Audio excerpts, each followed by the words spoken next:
You know, it is a great pleasure to finally meet Scott Yoo, music director, artistic director of the Festival Mozaic in San Luis Obispo.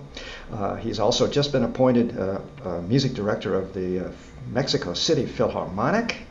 He's a fabulous violinist since forever, since you were, a babe at age 3, like so many great violinists in the world. We're going to talk about all of that, but particularly we want to focus on Festival Mozaic, which is happening in San Luis Obispo. It's in its 46th season. Some of you that are as old as I am will remember that it used to be called San Luis Obispo Mozart Festival, once upon a distant planet, founded in 1971. Scott is, now this is the really fun part, Scott is the second music director in the entire history, 46 years, of that festival. So we're talking stability. Many of you up in the Central Coast in San Luis Obispo area are very well aware, as I am, of Cliff Swanson, who founded this festival in 71. And it is a 2-week festival.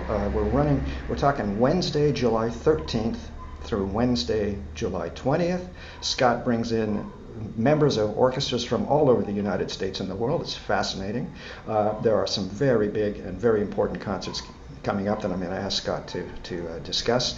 Scott Yoo has been music director of the Festival Mosaic since 2005.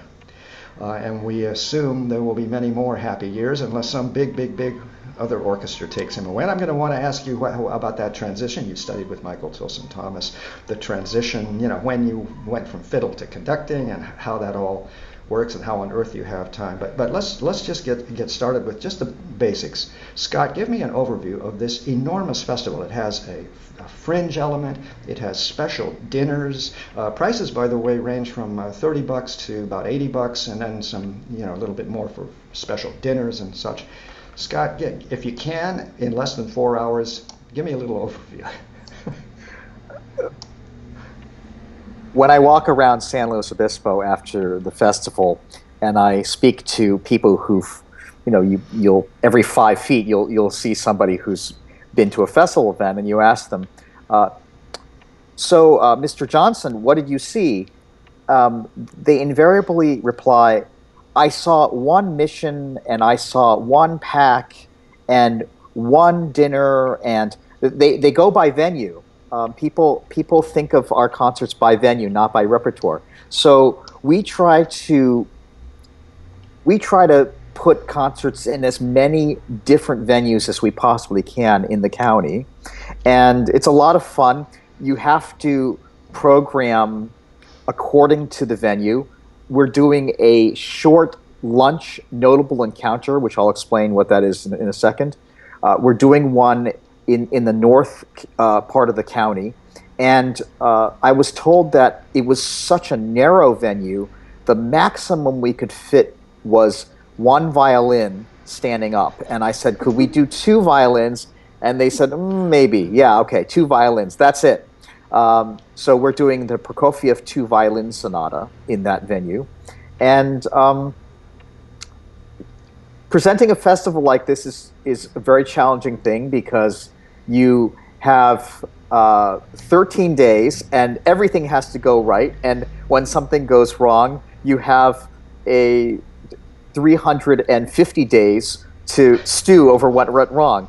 So we really try to get things right, and it is a lot of fun. It's very tough, and you have a very good staff that's keeping the tabs best, on things. The best. Wonderful.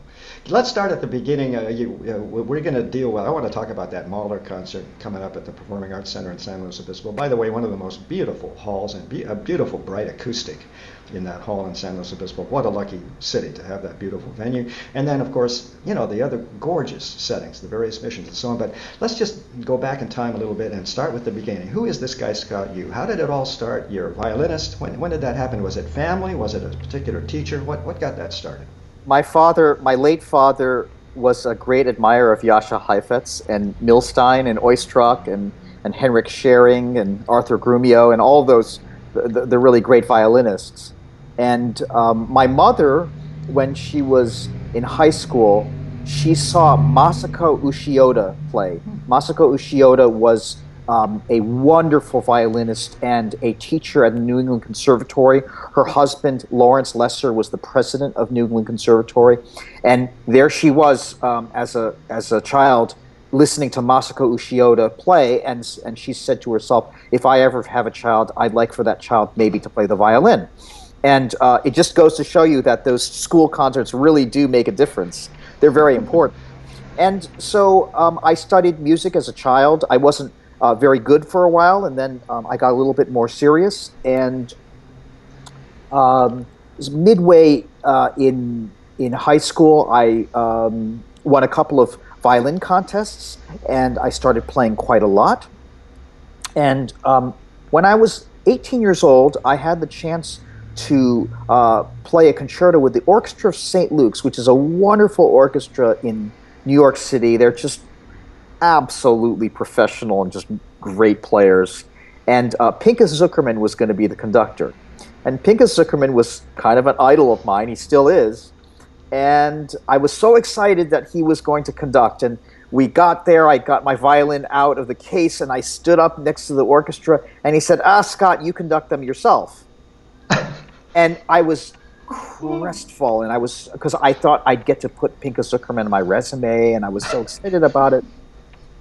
And so we played, it was a Bach concerto, and at one point the orchestra was playing a little too loud, and I just crouched down, and the orchestra just completely deflated. And it was the most strange, it is a really amazing thing, conducting, because you just move your body, you move your arm, and suddenly the sound changes. I mean, it's something really, it's an amusement park ride that you kind of want everyone in the world to understand, because it is just so absolutely strange. And from then on, I would say I was really fascinated by conducting and violin. I mean, I still play some violin, but conducting takes up most of my time these days. And by the way, what a compliment from Pinchas Zuckerman. He basically took this kid and said, okay, kid, go do it. It's a great compliment. It was a life-changing moment for me, and I just remembered right before that, I played the concerto for him, and he said, no, don't do it that way, do it this way. And he took my violin, and he just started playing, and I remember thinking, oh my God, it sounds like the record. It sounds like Pinchas Zuckerman, because it was Pinchas Zuckerman. He was right there playing my violin better than my violin had ever been played ever, and probably better than my violin would ever be played again. It was fantastic. Wow, what an experience. Now, I see in your resume, Michael Tilson Thomas. Tell us a little bit about that. We understand another genius. He's a complete genius. I didn't get to spend that much time with Michael, but I actually just wrote him about a month ago, letting him know that I'd just been named the chief conductor of Mexico City Philharmonic, and I thanked him for all of his help in getting me there. And I told him, and I meant it, that almost everything that he's told me over my life, I've remembered, and I use almost every week. Just little tidbits here and there. Just Michael is he's like those jewelers, they're able to take a chisel and they aim it at a diamond, and they can just give the chisel just one light poke, and it'll just split the diamond in half. Perfectly. Perfectly. He has that kind of brain. The world's not going to see another brain like that for a while. Yeah, and what a great inspiration as well. Absolutely. Also your anecdote about body movement as a conductor, how important. And when you have a great orchestra like St. Luke's and professional musicians, they respond to every single body movement immediately. Those folks are. That's. A friend of mine, Alan Gilbert, who's the music director of the New York Philharmonic, he and I used to talk about, quote unquote, losing your virginity to a piece of music. And what we meant by that was the first time you do Beethoven's Fifth Symphony, first time you do a Bruckner Symphony, first time you do Mahler, there's a certain coming of age that occurs. And certainly the first time you either conduct an orchestra or you conduct like I did, there is something about that is so disorienting and so fantastic. You realize, oh my God, there's a whole different side to this art form that I never knew anything about, and it's an ocean out there. It's like, it's like Columbus discovering America. I mean, the guy discovered a continent. Yeah. And then 40 years later, you look back and say, how could I possibly have conducted Beethoven 5 then when I knew nothing? Yeah. Right. Well, I got to say that the more I do this, the more I realize I don't know anything. I mean, the more I work, the more ignorant I feel. And maybe that's true of all art, but I would say certainly with conducting, it's really true. I've been playing the violin for most of my life, and I would say that I feel like I'm not the best violinist in the world, but I'm pretty good, and I kind of know what I'm doing. With conducting, I've been doing it for about 30 years, and I feel like I know it less and less and less the more I do it. It just, there's so much to know. Yeah. Now I'm getting old, and I'm feeling now, nearly 70, as though maybe finally I'm starting to figure it all out. We're talking about such intense repertoire, such subtext. Right. I mean, so complex, and of course that's what keeps art alive, the genius involved. Listen, we better get back to subject here. Give me a little bit of an overview of the real highlights coming up, Festival Mozaic. Well, I'm really excited to be presenting for the first time in my tenure at the festival a Mahler symphony. We're doing Mahler's Fourth Symphony. And in the first half of the concert, we're doing Mahler's Fourth Symphony also. But we're doing it in what I call the notable encounter format, which is essentially a museum docent's tour of the symphony. How does the symphony work? How is the symphony a very classically constructed piece? How is it a departure from classicism? Where does Mahler break the rules? In what way does the piece culminate in the fourth movement, which is a song? Why is a boy soprano singing? We answer all of those questions and answer the listeners, the audience's questions in that format, which is, again, called a notable encounter. I would say that the notable encounter has become kind of the raison d'etre of this festival. People come to watch a notable encounter presentation of, say, Schoenberg's Verklärte Nacht, and then they might go get a glass of wine, and then the next night they come back and they listen to the concert of Verklärte Nacht. And I've had so many, just innumerable people over the last 5 or 6 years that we've been doing notable encounters come up to me and say, wow, I really wouldn't have gotten it without the notable encounter, so thank you for that. And so we feel like that is our contribution to the art form here on the Central Coast, is giving people that insight and that extra layer of information to decode what's happening on stage. And by the way, it's not pandering to an audience at all. Audiences are hungry to get to the bottom, to learn more and more about this very, very complex repertoire. And it's wonderful for us, too, as musicians. I've never done a notable encounter without somebody on stage saying, oh, thanks for that, because I didn't know that. We do not water down the information. The information is at the level, and it's information that's useful to us as performers as well as to the listener as a listener. Very, very important. When I was a young snot, I thought that was all very, unnecessary. But I think it's a very valuable service that we all need to, as professional musicians, need to render to the public to help them understand why they love this music, the depth of this art. Right. Now, so we're talking Mahler Fourth. That's on when? That's on July 23rd, right? That's on July 23rd, which is a Saturday night. Yeah. And it's happening at the Christopher Cohan Performing Arts Center at Cal Poly. The soloist is a young man, a 15-year-old young man named Bobby Hill.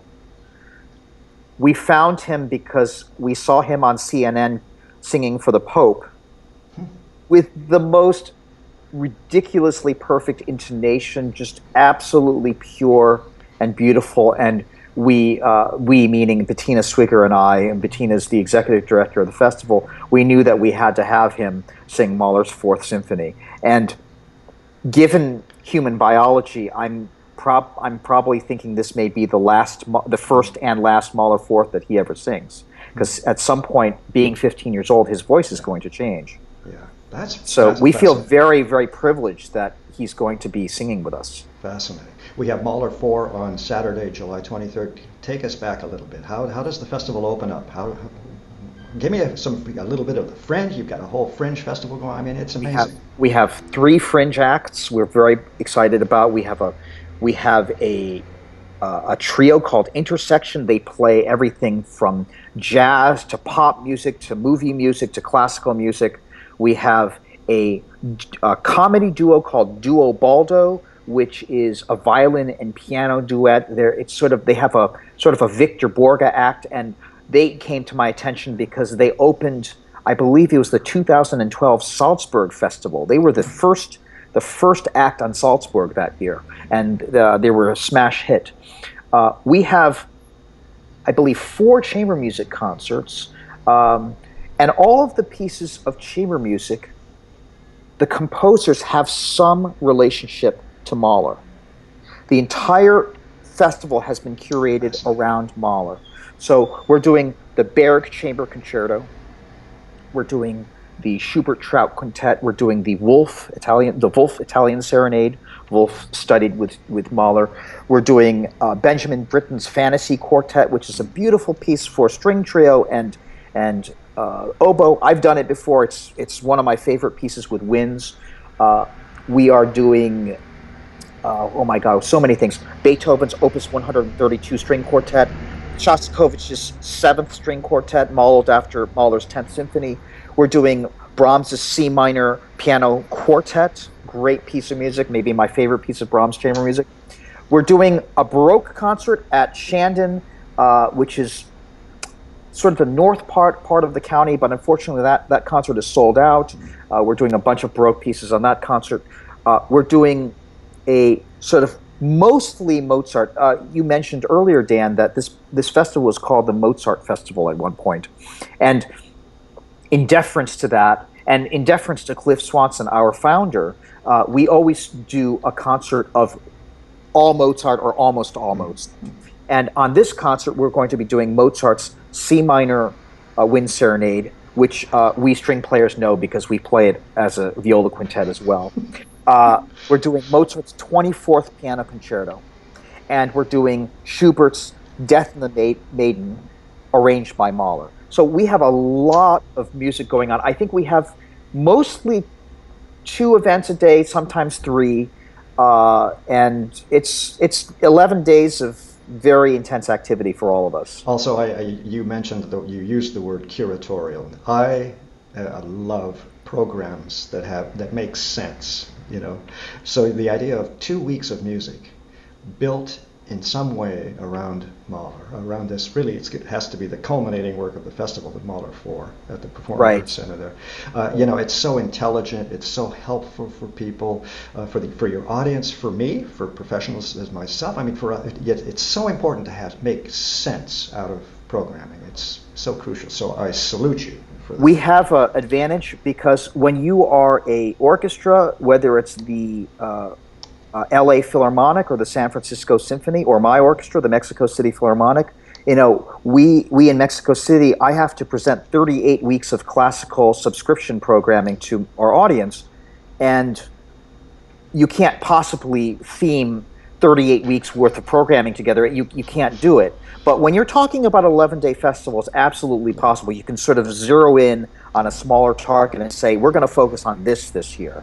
Let me run by, or would you please run by? I want everybody in Southern California to know about where these players are coming from for the orchestra alone, let alone your guest artists. Just throw some orchestra and cities. Right. So we have members of the Cleveland Orchestra, the Houston Symphony, Baltimore Symphony, San Francisco, Los Angeles Philharmonic, Atlanta, St. Paul Chamber Orchestra, Swedish Radio.